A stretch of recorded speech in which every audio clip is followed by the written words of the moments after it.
Fala, afiliados, estão vivos? No vídeo de agora nós vamos falar um pouquinho sobre o justo meio, a justa medida, segundo Aristóteles, sobre a justiça e a amizade, também em Aristóteles.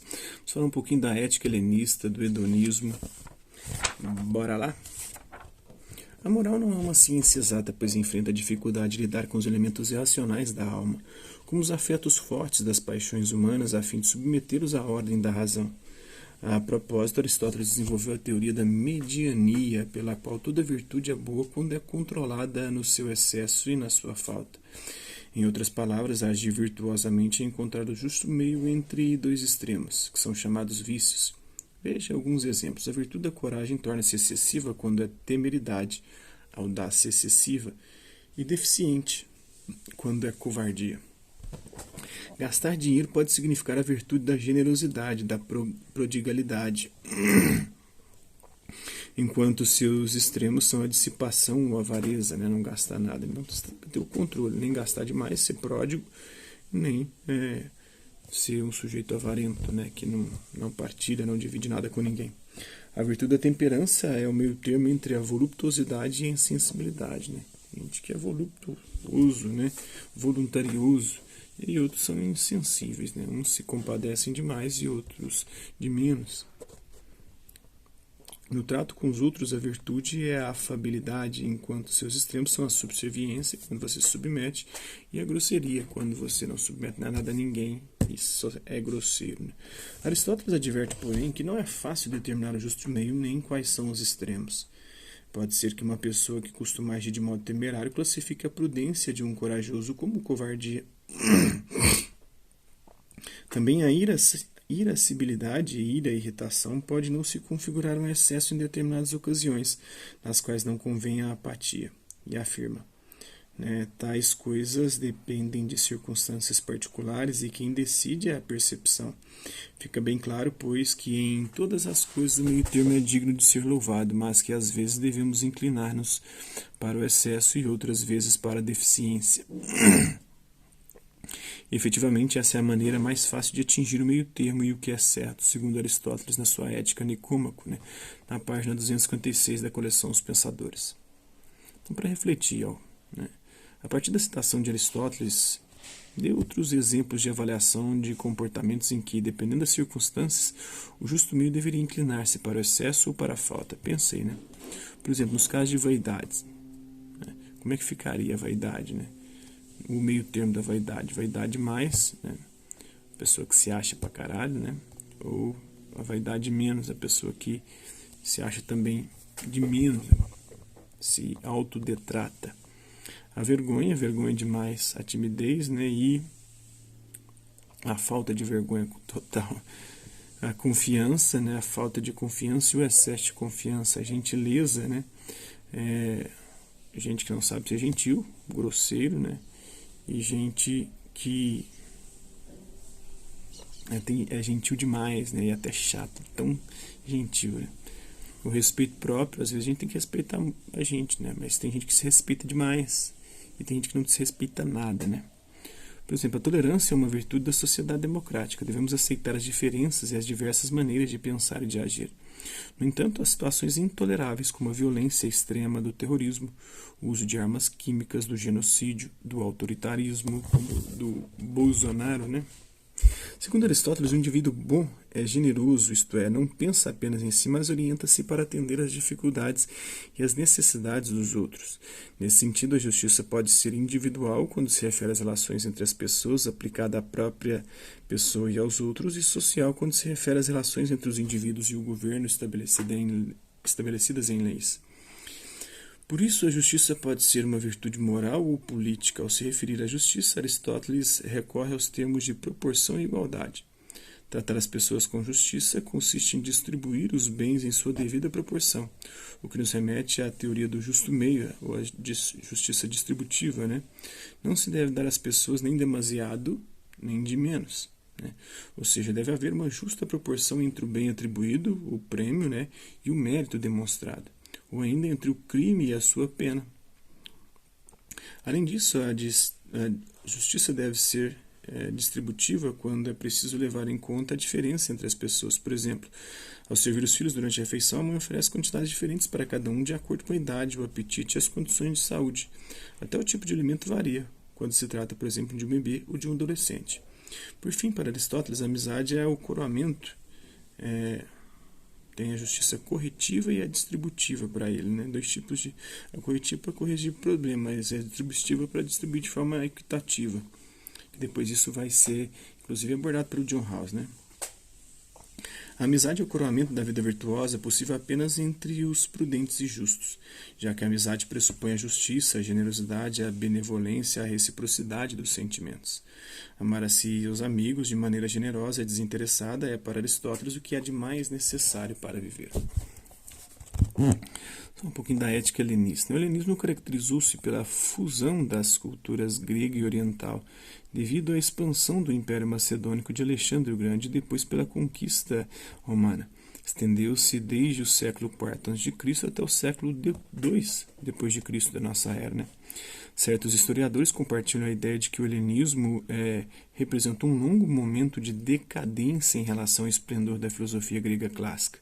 No entanto, outros estudiosos desfazem a ótica depreciativa sobre o helenismo para identificá-lo com um novo modo de ver o mundo e a si mesmo. De fato, o helenismo ampliou o espaço restrito da polis grega numa visão cosmopolita, universalizante, né, que supõe outros tipos de solidariedade. Assim dizem os historiadores da filosofia, o Giovanni Reale e o Dario Antiseri, né? O ideal da polis é substituído pelo ideal cosmopolita. O mundo inteiro é uma polis, né? E o homem citadino é substituído pelo homem indivíduo. Volta-se mais para a interioridade. A contraposição grego-bárbaro, em larga medida, é superada pela concepção do homem, do ser humano, em uma dimensão de igualitarismo universal. Isso está na obra História da Filosofia Pagã Antiga, desses dois autores já citados, o Giovanni Reale e o Dario Antiseri. Inicialmente, o helenismo ainda teve seu epicentro em Atenas. Destacaram-se as correntes do cinismo, epicurismo, estoicismo e ceticismo, que abordaram questões de física, ética e lógica. Das discussões realizadas em suas escolas participavam não só assíduos discípulos, mas ouvintes ocasionais. Até porque, segundo a nova concepção de filosofia, esse tipo de reflexão devia ser acessível a todos. Não por acaso, o Epicuro, que viveu entre 341 e 270 a.C., ele dizia, né, que ninguém hesite em se dedicar à filosofia enquanto jovem, nem se canse de fazê-lo depois de velho, porque ninguém jamais é demasiado jovem ou demasiado velho para alcançar a saúde do espírito. Está na carta sobre a felicidade, ou a carta Meneceu de Epicuro, né? A referência à saúde do espírito denota uma característica comum às escolas helenísticas, enfatizar a discussão sobre a melhor maneira de viver, seja na alegria, seja no infortúnio, né? Vejamos as principais tendências que se destacaram no período do helenismo grego, né? Temos o hedonismo. Para os hedonistas, o bem encontra-se no prazer. Segundo o senso comum, costuma-se dizer que a civilização contemporânea é hedonista por identificar a felicidade, a satisfação imediata dos prazeres, sobretudo pelo consumismo.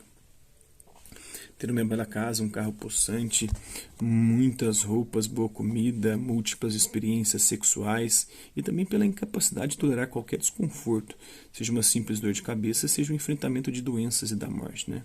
Então, a etimologia de hedonismo vem do grego hedoné, que quer dizer prazer. Não é esse, no entanto, o sentido do hedonismo grego que surgiu com Epicuro de Samos. Segundo a ética epicurista, os prazeres do corpo são causas de ansiedade e sofrimento.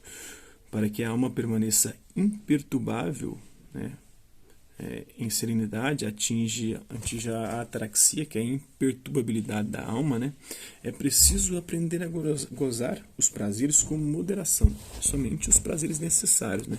Tem prazeres que são desnecessários, igual comer. Comer é um prazer, mas comer uma pizza ou algo supérfluo aí, tudo isso é desnecessário. Beber é um prazer, né, quando você está com sede, mas beber uma coca ou beber uma cerveja é um prazer desnecessário, pelo menos para Epicuro, né? Não despreza certos prazeres refinados que nos levam a escolher a boa amizade, a comida e a bebida saborosa e a nos vestimos bem, desde que com comedimento. A gente não pode se tornar escravo desses prazeres. Os prazeres jamais podem nos dominar, segundo Epicuro, né? Epicuro refere-se aos prazeres naturais, tais como comer e beber quando se tem fome ou sede, e repousar quando se está cansado. São prazeres naturais, né? Mas despreza os prazeres ligados ao desejo de honras, como o poder, prazer ligado ao poder, o prazer ligado à riqueza, que fatalmente provocam desestabilidade e sofrimento. Assim diz o Epicuro: o prazer é o início e o fim de uma vida feliz.